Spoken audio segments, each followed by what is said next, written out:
ఆనాడు ఎన్డీఆర్ఎఫ్ పెట్టాలని బైఫర్కేషన్ లో పెట్టడం, దాన్ని ఫాలో అప్ చేసినప్పుడు 2014లో ఎన్డీఏ ప్రభుత్వం ఆనాటి మంత్రి హోమ్ మినిస్టర్ అయినటువంటి రాజ్నాథ్ సింగ్ గారి చేతుల మీదుగా ఫౌండేషన్ వేసుకున్నాం.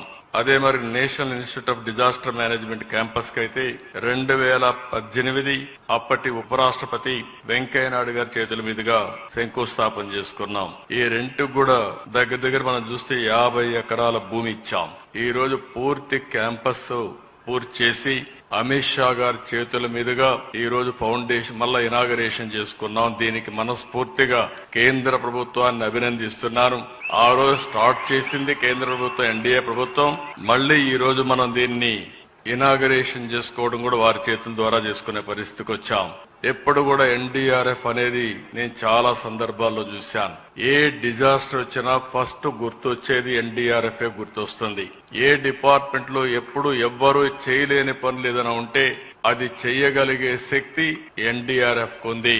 అది వాటర్ లో కావచ్చు, ల్యాండ్ మీద కావచ్చు, లేకపోతే క్రిటికల్ జంక్చర్ లో ఫారెస్ట్ లో కావచ్చు, ఎక్కడైనా సరే సమర్థవంతంగా ఎదుర్కొంటున్నారు. కొన్ని లక్షల మంది ప్రాణాలు కాపాడారు. కొన్ని లక్షల మందిని ఈ యొక్క విపత్తు వచ్చినప్పుడు వాళ్ళు కాపాడే పరిస్థితికి వచ్చారు. మన దేశమే కాకుండా విదేశాల్లో విపత్తు వస్తే 2011 జపాన్ ట్రిపుల్ డిజాస్టర్ వచ్చినప్పుడు, 2015 నేపాల్లో డిజాస్టర్ వచ్చినప్పుడు, 2023 టర్కీ భూకంపం వచ్చినప్పుడు సేవలు అందించిన ఘనత ఈ ఎన్డీఆర్ఎఫ్ కే దక్కిందని చెప్పి కూడా నేను మీకు తెలియజేస్తున్నా.